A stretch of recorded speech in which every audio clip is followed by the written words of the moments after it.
Welcome to Rich's World. I'm Rich, and as I say to my friends when they introduce me to people, my name is Richard. I go by Rich because if I say my name is Rich, they say they're poor. Well, whatever. Welcome to the spring garden, and my garden is really like most gardens set up for spring. It is at its peak in May, and especially the week of Memorial Day. It's absolutely in flower. The roses, everything's beautiful. We have had just a glorious spring. We have had cool evenings. We've had sunny days, low temperatures, and rain every 6 days, and plenty of it. And that's what gardens are made out of. If it went like this all summer, I would be deliriously happy. But usually what happens is we hit a drought by the end of June.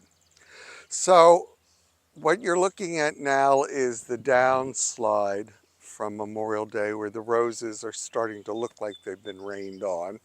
And it'll be time for me to start deadheading a lot of the things. The rose over here I bought and put in, I think 2 years ago. It was one of those cheapos. It just said pink rose, and it was under $10. So I grabbed it and thought, I'll try it. I love it. Absolutely love it. And I'm going to do some cuttings from it and put it somewhere else. Painters move the color around the canvas. Move your colors around your garden. So the pussy willow behind it is crowding it out, so that needs to be really trimmed back. I'll get to it sooner or later. And let's see what else. So now your peonies are coming to the end, and they'll have to be deadheaded. The sage is blooming, which I love, bluebell. After the iris are now done, they have to be cut back and divided. So it's all this keeping up with what's coming next. Clematis are blooming, they're starting. And then after that, in 2 weeks, the lilies will start, and they're beautiful. So I keep planting more lily bulbs, different varieties, and I love daylilies. And the reason I love daylilies, and let's go look at them, they spread and they look great, and you don't have to mulch. I'm tired of spending $3,000 a year on mulch. So my goal is to fill all my beds so a weed wouldn't dare come up, and you have color when they bloom. So let's go over and I'll show you where I'm putting things. I love this. This is such a beautiful purple blue. I think it's more purple than anything. It was blue until I hit it this year with triple phosphate. I don't know if that made a difference. It's a darker color this year. Sometimes that makes a difference. I put 3 little plants in. 3 years later, it's invasive. I love it. I don't have to mulch this area. When it's done blooming, you can run over it with the lawnmower. It will come back. And I've taken it and moved it to a couple of different areas where you can see it down that pathway and over here. So it gives you a large area of color, and it's another area you don't have to weed much or mulch. Now over here, I have daylilies I put in, I guess 3 years ago, and they're just thriving. And I have them under shrubs, and it's great because it'll shoot out color. And in the meantime, I have this beautiful look. So, if you have bald spots and you want to put a perennial in that's hardy, they'll take almost any soil. And you just put them in, keep them watered the first couple weeks, and then let them go. Unless it's a drought, get them through the drought. They come back year after year, they multiply, you can divide them. In 3 years, you can divide it and have 4 plants. So they're great. They're not a lot of work, and they're just great in the garden. This is a lot of work, but it's a lot of joy. The vegetable garden. Okay, now we have cattle panel here, and what we do is some years we have tomatoes on here, then we rotate them to another bed that has a cattle panel. So the tomatoes are over there this year, the peppers are here, and they don't need the panel. And I have some marigolds and a strawberry and a tomato, and I don't know what else we're gonna put in here. That's a strawberry bed, and it's been prolific. We need to lift those strawberries out, move them to another bed, and redo that soil. So that's gonna happen sometime in the next month. This is an interesting story. This is potatoes. And we just took the skins off the potatoes we were eating, the skins, and I put them in the ground, and they're growing, and I'm gonna get potatoes from it. Over here, we have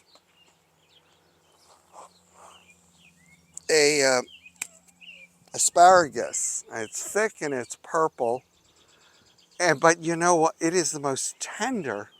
I don't know the name of I don't remember. My wife would know it. It's very tender variety, and you can eat the whole stalk. It's that tender.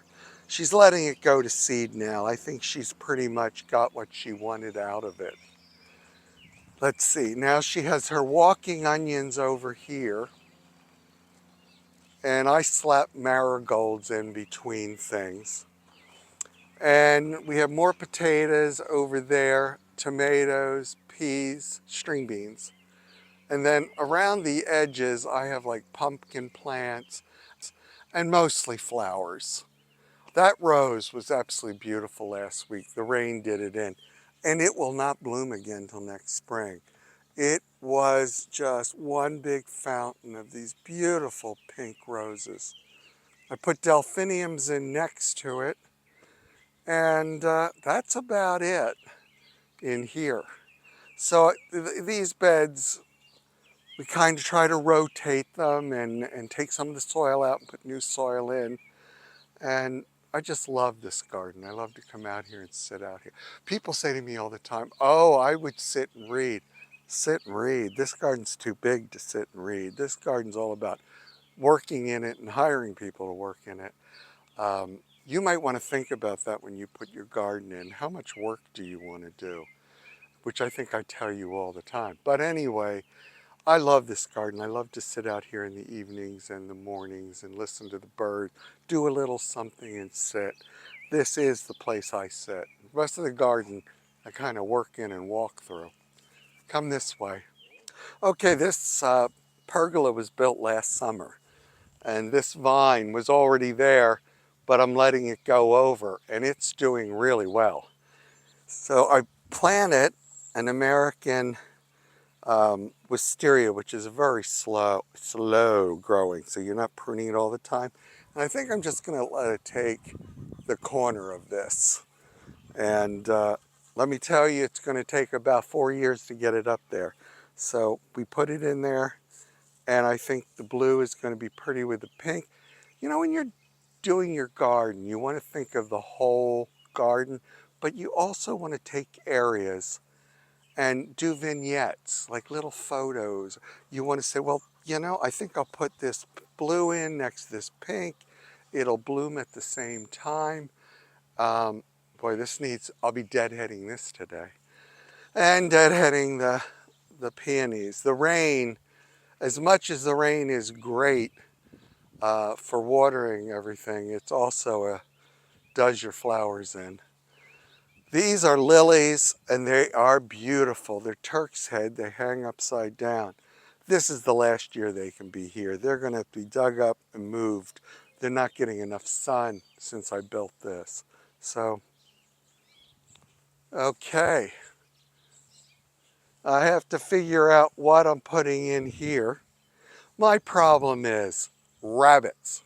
Rabbits. My garden would be so much more beautiful and full. I have all this stuff in the greenhouse. I have to put it in the fence. If I put it out here, they'll mow it down an hour and a half. I never had the problem when I had my 2 big labs. They kind of took care of the rabbits, but they've gone on to their great reward.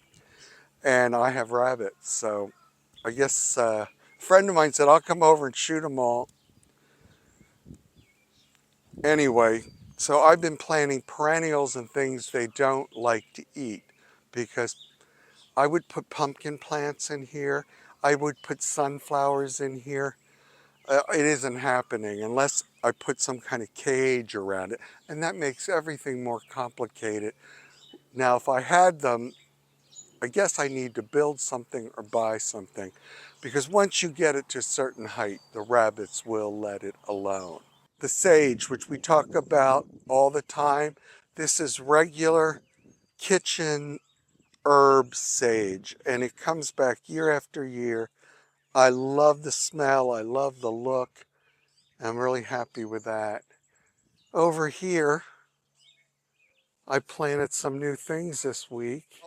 I planted this last week. I had this spot here, and you know, you can't have a bald spot in a garden.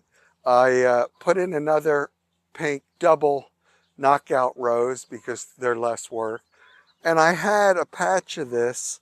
I put a little one in, it got big, and you couldn't see it. It was by the chicken yard, and another bush was growing over it. So I dug it up, divided it. With all the rain, it's very happy. So did a little hedge and kind of off kilter, because I did that on purpose, and kind of leading into this yellow. And I think I'm looking for something that'll crawl on the ground for in here. So, you know, you put some shrubs in, they do great from the beginning. Others, snow comes in the winter and lays on it. These really got, this one didn't, but these two really got the tar beat out of them. Part of gardening, stay with it. In a couple years, it'll look great. So anyway, now these all need to be clipped this week. You want to clip your boxwoods when it's in the 70s or lower, cool, rainy. This has been a great time to do it. You do not want to do it when it's 100 degrees in a drought. So they'll get clipped, and they will not get clipped again until fall when it's cool. So that's one thing you want to keep in mind. This daylily is one of my favorites. I don't remember the name. I bought it years ago in Westchester County, Pennsylvania. And it sends up these really, it takes about 3 years once it's moved. Yellow. They're beautiful. And the height, I have divided it and divided it. I have it in different places. It's really great next to a fence. Tiger lilies, and then these are Turk's Head, a different variety, Turk's Head lily. They come back year after year. I'm going to order more this fall, or maybe this week, I don't know. Another clematis, isn't it pretty? It takes these things 3 years, but once they get going, it has a lot of dead in there I need to trim out. And let's see. This is more Turk's Head lilies. I put them here, and I put one over here. Something I did not do early on in my gardening hobby. I'm learning to do threes, look like it moved across the pathway, so your eye moves. It is a design thing. So keep that in mind. I mean, I watch people at these nurseries do exactly what I used to do. And sometimes I actually stop and talk to them and say, what kind of garden do you have? And try to talk them into buying 2 or 3 of the same plant. They have one of this and one of that. And you take it home, you put it in, and it looks like Bugs Bunny's garden, 1, 2. Anyway, so I've learned to buy things in bulk. My garden takes bulk. I want to show you something else I planted last week. This is a pathway in the garden very few people find. I'm the only one, and my grandkids. You know, gardens are made for kids. I love it when my grandkids are running and screaming and chasing each other and riding their electric cars in the garden, and I love it. That's what gardens are for. That's That's what big houses are for. Anyway, I had something here that was dying. I hated it. I said, I'm done with it. Had it ripped out, and we put in these ash leaf, 2 words, spirea. And it really, it's different. And I thought, I like this. I like the color. So I put, instead of one, I put 3 in. And I'm going to trim them like a little hedge here. And then I have these smaller boxwoods, but the snow also banks in here and did a real number on these. So I'm rethinking this pathway. You have to mow it. I'm thinking about just doing it in mulch or brick or stone. And I took all the lamb's ear out of here because it was such a headache. And this is another area I'd put all annuals in. I have them in the greenhouse, the rabbits. So I have to figure out how I'm going to plant these things this week. I have another pathway here you might want to look at. And nobody walks on this one either except for me. I love these little areas. The kids use them. I like tight little pathways. And I'm still planting this one. This is not fully planted. It will be packed, mostly with perennials, so it'll be easy to take care of. In about a month, I will power wash the fence, and the painter will come and paint it. It needs to be done like every 4 or 5 years. It'll look beautiful. Looks like heck right now. And then, of course, you can hear the clippers going in the background. That's Dave. And he's going to be clipping all day today, more or less. Now, this is a love-hate thing. I put this in here for my grandkids. They have tea parties out here. The hate thing is I have to lift it up and move it to mow and then move it back. And that's always, but it's one of those things you do. I went down to the basement of the barn. We have an old bank barn, which was also a tobacco barn, and it has a tobacco stripping room in the basement. And we do not grow tobacco, so I use it as storage for things from the garden. I have things down there I forgot I had, this being one of them. I think I bought this at an auction for like zip-a-rooney. And I thought, oh, I should bring that out. Well, I also found a bird bath I bought years ago, and it never looked right anywhere. And I brought it up, and it looks perfect where I placed it. So if you hang on to something long enough, it might work if you have the space. This section of the garden had a privet hedge, which looked great for quite a few years, but I got tired of clipping it every week. And the trees got larger and it got shady, and I thought, time to rethink. So the hedges came out, and it's turning into a hosta. I put some boxwoods and daylilies, but it's turning into a hosta garden. And I think that's where I'm going with these 2 beds. I found this bird bath in the basement of the barn with the furniture, and I tried it on sundry times in different places in the garden. It looked awful. And I put it here, and I love it. It works. So I'm looking for a bigger, taller hosta for over here and over there, so it kind of grows up, and something that'll look good with white. And I'm happy. So sometimes all you have to do is look around in your basement and attic, and you might have something that works in your garden. Garage sales are great. It's amazing what people have that you can use in your garden, or they don't, a little spray paint. I've seen people take beds, old metal beds, spray paint them and put them in a garden, plant around them and plant in them. Done right, it's beautiful. I've seen chairs. Creativity. You wanna look through magazines, get ideas, and it really does. Statuary, bird bath, it gives your garden some permanency. It makes them look like I want my garden to look like it's been here a long time. And trying to get that patina takes time and work. So thank you for spending time with me today.